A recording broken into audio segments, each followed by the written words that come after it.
So the story has always been, okay, we can't clean it up, so the best thing we can do is not make it worse. But to me that's a very uninspiring view. My name is Boyan Slat and I'm the founder and CEO at the Ocean Cleanup.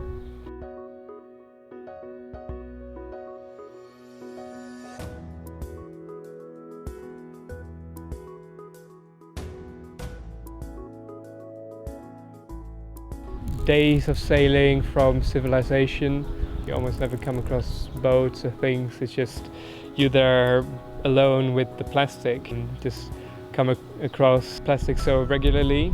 It's quite a weird experience in the middle of nowhere. The Ocean Cleanup has developed world's first feasible technology to clean up almost half the Great Pacific Garbage Patch in 10 years' time.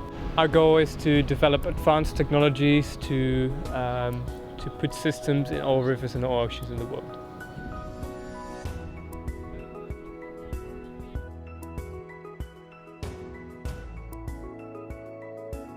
So here we have in the water what we call the multi-level trawl, which were developed by some engineers that we have at the Ocean Cleanup. And our main mission here is to better understand how floating plastics get distributed in the first meters of the oceans. Because even though plastic floats, because of the waves and the wind, it pushes plastic down, particularly the tiny ones.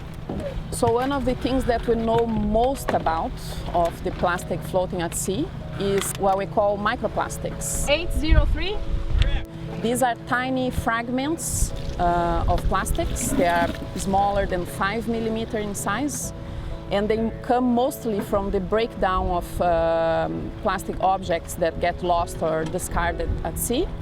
If you see the trash that we've been picking up from the oceans, It's a nice one. they are mostly buoys and fishing crates, ropes and things that comes from vessels. You want? Because of the UV light, so basically sunlight and heat, it makes the plastic brittle and it starts to break down into smaller and smaller pieces. From this mass of plastic that's floating at sea, how much of it is situated on debris of different sizes?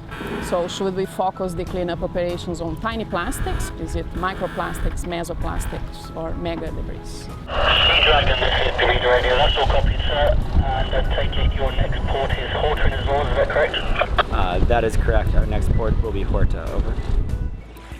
So really the goal of these two expeditions is to see how deep the plastic is. Right now there's just still too much uncertainty.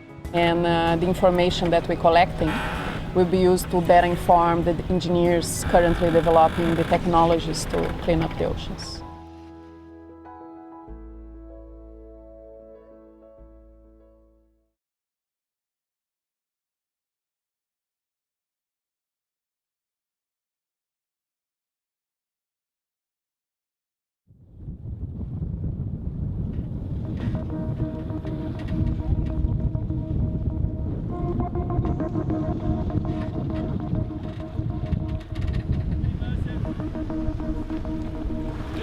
Big roll! Don't fall off the boat. Are we ready? Alright, let's rumble, boys and girls! Put on your science pants! Right in the pit. Essentially what happens is the trawl is lying flat on deck, and we take 12 or 13 people really working all in unison to get it up off the deck and into the water. Alright, big roll coming here, guys. Good. Nets in. Here. Here. Alright, hang on a sec for the rolls to go down. I don't see my experiences that either something moves or tries to kill you or both. Alright, let's go ahead and deploy. Alright, let's go ahead and down and back with it. And then ease it back out so it's towing far enough aft that it tows at the right depth. How's the vertical look, John? Cool. You're good, bud. Alright, another hour. Go cook some lunch. We were doing a multi-level trawl, which is about a 5.5 meter long aluminum ladder frame with 11 nets spaced down it that sits vertically in the water. We're getting 11 measurements of ocean plastic concentrations, and this way we get a high resolution depth profile of plastic pollution into the garbage patch. Yep. Alright, go ahead and start pulling, Bart, in case. Everybody has to work as a team or else it's going to end very badly for somebody or something. We are having this sort of 100-pound device of 15 feet long, sort of hovering in mid-air on sort of the same height as our heads are. It's quite an operation, I would say. And it's actually a very pioneer work. So remote wave 1.75. We are getting the first high-resolution measurements of plastic into the first shallow layers of the ocean.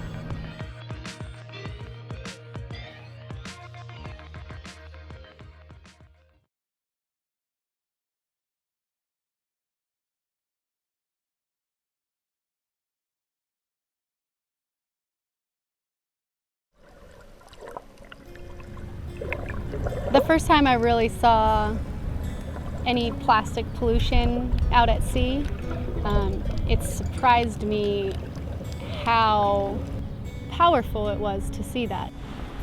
It's really hard to wrap your head around how you can be thousands of miles from land, and here you go seeing a light bulb floating by, an intact light bulb, or buckets or buoys or toothbrushes or whatever it is. There's an unbelievable amount of just trash floating in the oceans. The plastic is creating an artificial environment for a species that didn't occur here to come and inhabit an area that before was mostly blue and with only a few oceanic species. That's good eating right there. Oh, wow. No, mahi. There were triggerfish that were swimming underneath it, and when they moved, we saw 4 or 5 dolphin fish. Quite remarkable to see. We weren't very far out of Bermuda before we started seeing bits of plastic floating in the ocean, and frankly, it's shocking. It's disturbingly ugly in this otherwise very beautiful place. It doesn't belong here. It's what you don't see as well. And as soon as you see what you can't see with your naked eye, that's even more of a punch to the gut. Here you are looking at the bluest blue of the sea. It's that endless blue. And you trawl, and in the bottom of the net, in the cod ends, here's a handful of colorful microplastic.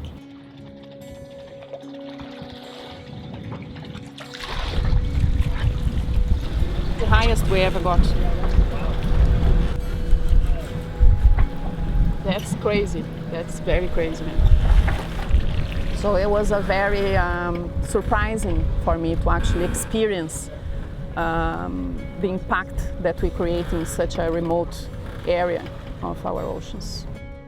So it is time to act, and the quicker we act, the better. Going to think more carefully about what we do with plastic. I hope it will influence my children, my grandchildren to be more responsible about the way they use and dispose of plastic. Because people, especially living on land where you're not surrounded by it and seeing it every day, just view it as this vast, endless sort of wasteland, and it's not. Their oceans are big, but they're not limitless, and I think people are very close to pushing those limits and stepping over the limits of what the oceans can handle.